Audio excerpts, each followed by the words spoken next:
sure I'm not going to suck up any fish because these guys are small. And then fill up both sides. So, cover. And then basically just take, so I got both of them full, and just drop it in, and then I've started my siphon. Now, first thing I want to do is, I'm moving a lot of water, so I want to get all the edges clean. Now when you're growing out discus, you want to make sure that you keep the bottom as clean as possible. Now I know there's guys that wipe down the entire tank. I don't do that. I wipe down the front glass and I wipe down the bottom. And not every day. Sometimes I just clean it. So this is a 50-gallon tank. I try to do 40 gallons a day. Now it seems extreme, but what you're trying to do is feed a lot of food. And when you're feeding a lot of food, the water quality is going to drop quick. Now they're not going to grow right in dirty water.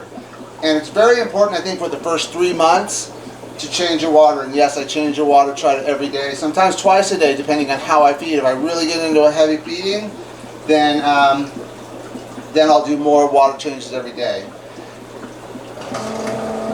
So what you hear there, that's an automatic pump, basically pumping the dirty water out. I have it ran through a hose and it goes out to my sewer. These heaters. So the reason why I have heaters in these, all my other tanks, unless I'm growing fish, have heaters. All my other tanks do not have heaters in them anymore. I pull them. My room stays about 80, between 80 and 82, and what I'm finding with the wilds and the hybrids is not the domestics. So the domestics are basically the man-made fish, the glow discus. What I'm finding with those is they have to be in higher temperature, usually because they're bred in Asia. For these wild types, they do fine. I mean, I've gotten the room down to 76 degrees and the water about 76, and they do fine. They don't go lethargic on me, they don't get diseases. I try to keep my room right around 80, so 78. It rises from 80 to 84. Sometimes I come in here, it's a little warm, I'll just open the door. So I want that fluctuation in my discus because I want them to be really hardy. But for growing out discus, it's important that you keep it warm. They're at 85 right now. No, these are probably 86, 87, believe it or not. In the next couple of weeks, I'll start dropping it about a degree a week until I get it to 84. I'll leave it at 84 until they're 3 inches. And then what I'll do is I'll just pull that heater. If you're in a hurry in a fish room, it's never good because usually you forget something, you forget to turn something back on or turn something off. So basically, I stick with the smaller hose. It does less stress on the fish getting water in there, but also I'm less likely to forget something. So with these, I just use automatic. You can get these at Home Depot, and then you just turn it on. So what's nice about this is I can walk around the room. I can put this in my pocket. I can you know, hang it on my belt loop, whatever. Now, also, I want to talk to you guys about water conditioners. I technically don't need water conditioners. There's a little bit of chlorine in my water. It's only $1 an ounce. So this is 8.5, but I gave you 10 ounces on it. And then basically it does everything. Now it's good up to 4, so you don't want to do over 4 times. So one pump is 20 gallons.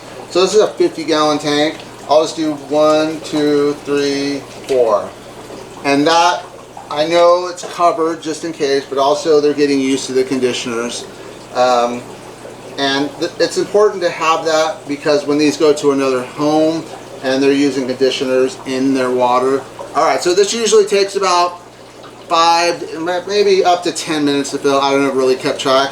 But what I do is because I have it on an automatic shut off with me, or a semi-automatic actually, I can go around and do other stuff. I can feed fish, I can drain another tank to get ready for the water when I shift it over. Usually I won't do that till it's about halfway because I know it takes a little bit longer. And the water is not exact. So the tank's at 86, 87, the water's about 84. And that's fine. I actually believe that you want fluctuations in your water temperature. So you gotta figure in the wild, there's water coming in all the time that's different temperatures, there's rainstorms.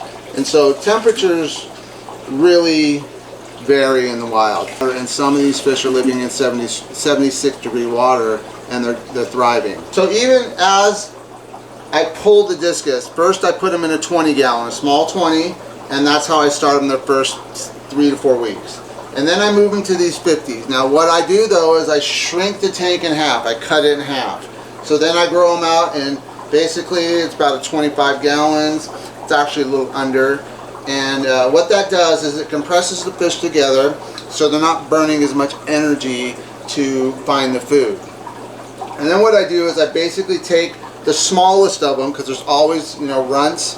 Now I'm looking for eye size. If the eye size is getting big and the fish is still small, that is not a fish that I can sell. So as I switch them over to here, these guys on the other side, which I can't show because this room is tight. People always ask me how big is your fish room. It's 200 square feet in the main area and about 80 square feet in the water prep area in the back. And there's no tanks back there, because the reason why is what I found, if I put tanks, which I did at one time, I would forget about them and neglect them.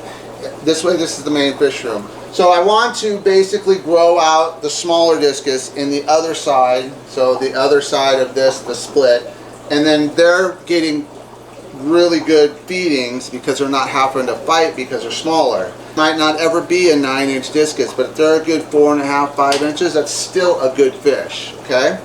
So I just wanted to go over this, why there's a partition here and why I do this. But they all start here because I don't want it to, I want the water quality as far as the volume, but I don't want the space for the fish to swim in because they're burning too many calories.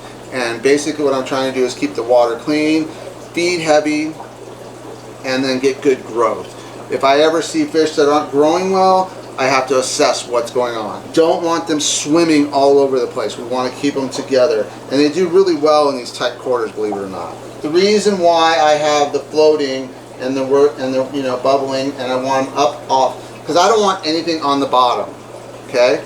The point of the discus tank to grow out is a clean bottom, right? Because that's where they're feeding, right? And we don't want a bunch of debris building up. But also moving around filters, what happens is sometimes with that big weight on it, you'll crush a discus, baby discus, and it's happened to me a couple times. So for me, it just makes more sense to have them floating like this. Basically all I do is I take that steel cup out of the bottom. Now I'd love to design something where we could just kind of set it up against the side. I know there's filters that do that, but I want my own design because I want good water flow. I'm not necessarily a fan of the bubbles, and you notice I don't put the tubes on top, because one time I had a very expensive pleco get stuck in that tube and die. So that's why I don't have tubes anymore, and they're not necessary. And remember, it's not the bubbles coming up that causes the oxygen. It's the breaking of the surface. That's how oxygen is driven into a tank, right? Now, at a warmer temperature, you definitely want air stones, and you know, you want good flow. Basically what I'm looking for is that rippling at the top. Okay, we're full now. I'm gonna shut it off. And while I was not filming, basically what I was doing, I was over in the other area and I was draining a breeding tank.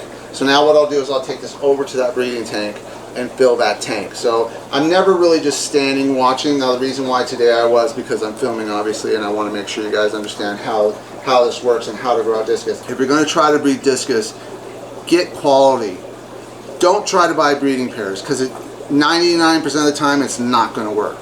Because as soon as they get shipped to you, or you know, even carried in a bucket, sometimes their bond breaks as soon as you put them in your fish room. You have to get 9 to 12 discus at one time and grow them out. So 4 inches seems to be the perfect size, and that's tail to nose. 4 inches is perfect. 3 inches doable, but you're still kind of doing that growing out process, so you got to be careful. If you're getting a smaller discus, you got to kind of treat it like this. Now these guys are at that 4 or 5 inch, right? So they get just normal. They're in 78 to 80 degree water. They get a water change every other day, about 10, 15, maybe 20%. It just depends. Whatever it takes me to clean the bottom of the tank is what they get. Sometimes it's 5, sometimes it's 10, sometimes it's 15. And sometimes I do 50 just because I feel like it and I have extra water and I'm not doing a bunch of tanks that day.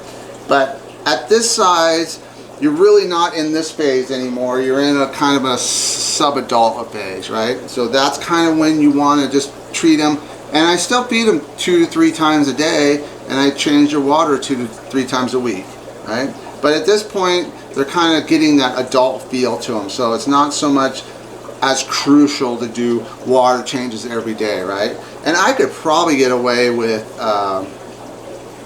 doing it once a week, maybe twice a week.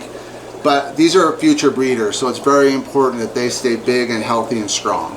Here's one thing I had to learn early, because I didn't buy into it, was smaller the tank, the bigger the growth. I know that's contradictory, because it's like, oh, well, if I have more water volume, then they're going to grow faster. It's quite the opposite.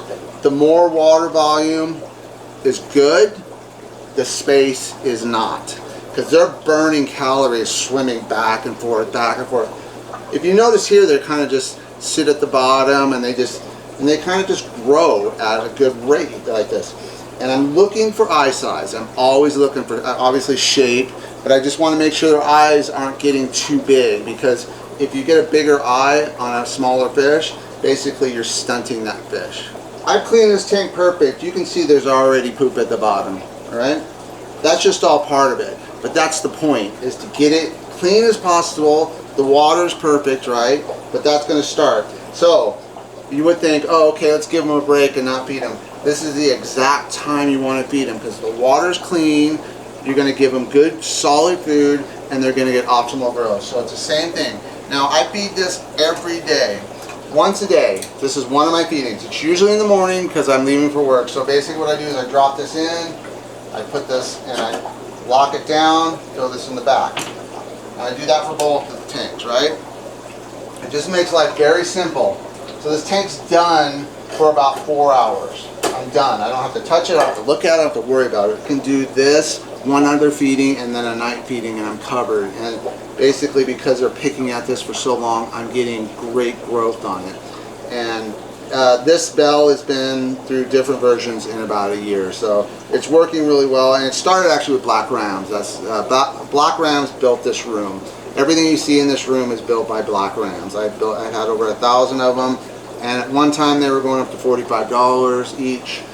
They come down quite a bit, so they're about 20, 25 now, which is still great, but I'm not focused on them. I have some good pairs, and they're breeding, but I'm not really focused on them. I'm kind of focused on this project, because this is something I've wanted to do my whole life. So, and that's about it. I just wanted to kind of show you how easy the water changes are, and then feeding, and then walking away, and then giving them another feeding. So after this, they'll get their frozen food. Actually, it's nighttime right now, so this is basically, I didn't feed this morning. I fed the frozen this morning, and then I fed pellets in the afternoon. And so I did this at night, so I just switched it around. But yeah, great process. And basically that is the optimal growth. The optimal growth works real well on growing fish up, all right? So the bell and the conditioner. The conditioner is amazing.